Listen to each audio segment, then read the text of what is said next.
me ask you this. How does a company culture change after your liquid token draws down 95%?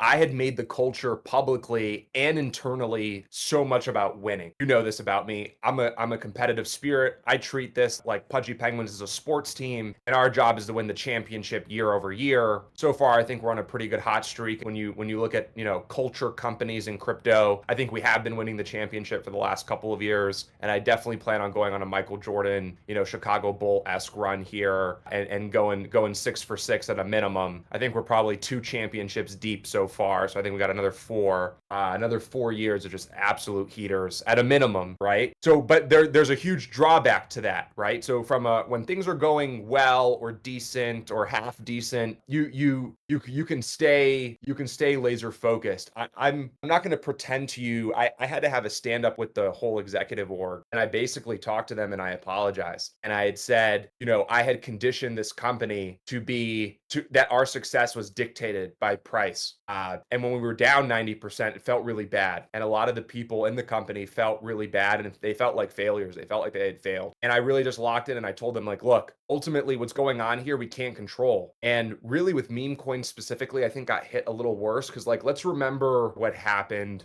post Pengu launch. Post Pengu launched on December 16th, 50+% airdrop to the people, right? Biggest percentage airdrop ever of all time. One of the biggest, in terms of eligible wallets of all time. 8th biggest in value all time airdrop to people. If that strategy didn't work, it would have been down only. But what kind of happened is for 4 weeks, it was kind of going up and to the right and doing its thing, and people were stoked. And it really seemed like if the market was going to continue, we were going to go straight for the number 2 spot in terms of how meme coins are concerned. Now we got a couple death blows, right? You had Trump, which hurt. Melania was brutal. And then you had Libra. And memes got the worst of that. Pudgy was interesting in the sense that it was also some of the freest on-chain liquidity at the time. So it was the quickest thing to rotate because we had given so much money so that when these Trump, Melania-esque opportunities came, they weren't listed in the first hour or the first couple of hours. What did you do? You went to your on-chain wallet and rotated everything out, right? Into one of those big things. And so we got the worst of it, I think, in that respect. And then tariff nonsense happened, right? SPY's down 25%, one of the great SPY dips of my lifetime. And I'm just sitting here and I'm getting Robinhood listings, Coinbase, I'm partnering with Line Friends. You know me. You know me well enough that you know that when the thing is going down only like that, I'm with the guys turning up a whole different level of trying to yield a whole different level of savage because I'm like, I'm not going to accept that reality, right? I'm not like, I don't care. Even if the macro is the macro, I'm just not going to accept it. What I learned is you can control a lot of things, but the macro you can't control. And the macro is a tidal wave that is so grand that there's really nothing in your power when that tide is against you. There's nothing you can do, right? Especially with something of that magnitude. If you have a $10 million shitter, like probably, right? Like it's really easy to kind of sustain that. When you have something that's billions of dollars and everybody's rotating out of risk, you really are just a student, a bystander, to what's going down because there's really nothing functionally you can do. And so I think what I did when I spoke to the guys and the gals, I basically told them, like, look, one, I apologize for conditioning us around this mindset. And 2, we're not losing. We're doing an amazing job. All of the metrics are up and to the right? So I started like just deep dive the whole business. Revenue is up, growth on social is up.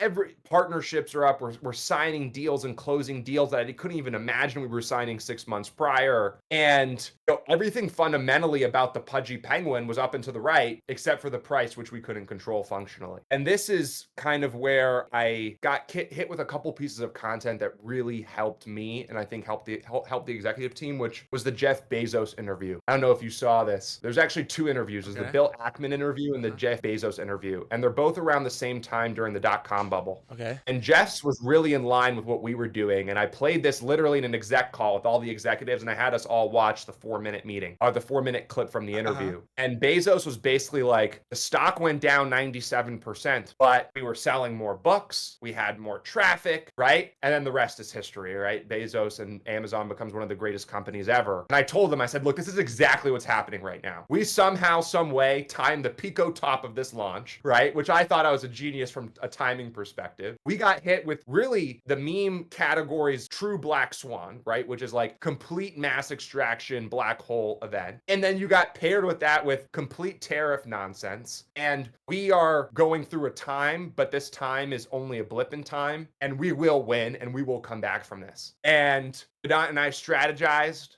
We started to think of like, how do you look at the token like a product? We dug deep and we quite literally fought our way out of that hole. And now I actually think the story is that moment was so important for a couple of reasons. What it did internally for me, right? You know me, I address the elephant in the room, which is price, whether it's the NFTs or the token. That was a really humbling experience because my head was also getting pretty inflated. I'm not going to lie. There's some clips of me in January, pretty crazy clips with OG. I know you saw them. And I got humbled. It was my first humbling in crypto. And so I got humbled. I think that's important. And two, red candles make community, green candles do not. The whole plan with Pengu was like, how do you orchestrate this and create it so that over time it has the ingredients to flip Doge, like actually do that. That's why the airdrop was so big, because Pudgy had to be a coin. Pengu had to be a coin for the people, by the people. It had to be what it embodied. The penguin embodies generosity and love and giving, right? Like that's what the Pengu embodies. And we did that part right, but to think, I don't know why I was so naive in thinking that that was just going to go up and to the right forever, right? Which was kind of my assumption, or at least I thought we had 6 months of that. But the story of the 90% drawdown really tested everyone who got that free money, right? Who then became a community member, and tested all of the people that were buying it at any level that they were buying it at. Pudgy's story, the beauty of the success of Pudgy, yeah, the team and I had a huge part in it, but don't underestimate the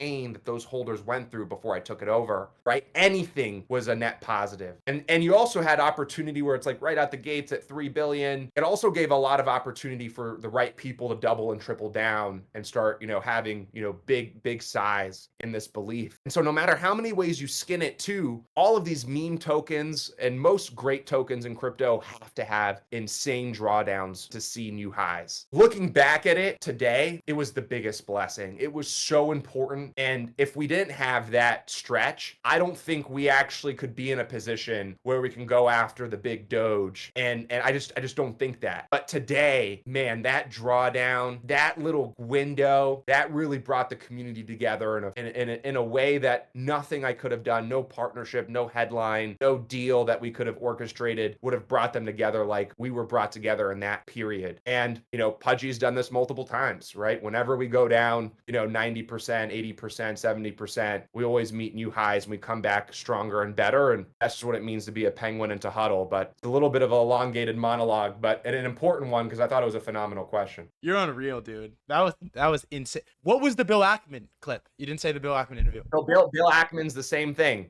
Bill Ackman went down 99%. And so the same story, all during the .com bubble, all these guys blew up and Bill Ackman was going broke. He had his whole thing hedged into this stock. And he just said, dude, it's just day by day. You got to fight day over day.